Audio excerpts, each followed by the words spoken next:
The great conflict of the ages is about to intensify.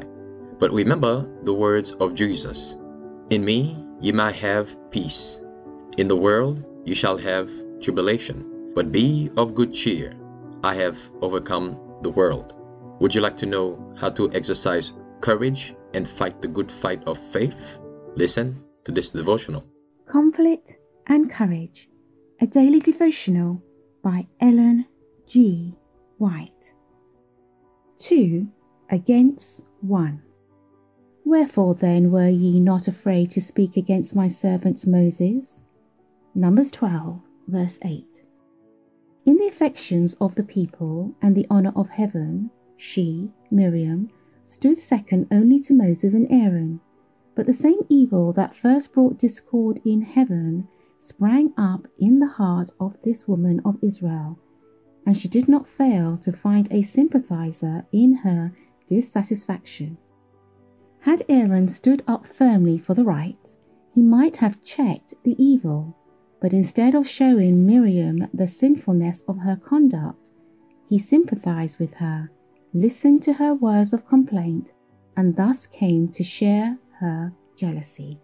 In the appointment of the 70 elders, Miriam and Aaron had not been consulted, and their jealousy was excited against Moses.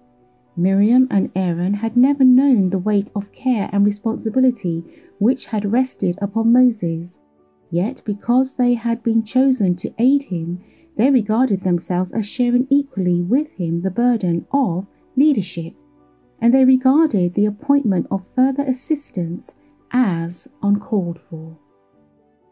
And they said, Hath the Lord indeed spoken only by Moses? Hath he not spoken also by us? Regarding themselves as equally favoured by God, they felt that they were entitled to the same position and authority. God had chosen Moses and had put his Spirit upon him, and Miriam and Aaron, by their murmurings, were guilty of disloyalty, not only to their appointed leader, but to God himself.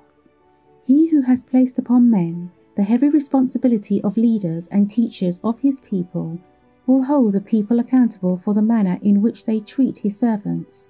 We are to honour those whom God has honoured. The judgment visited upon Miriam should be a rebuke to all who yield to jealousy and murmur against those upon whom God lays the burden of his work.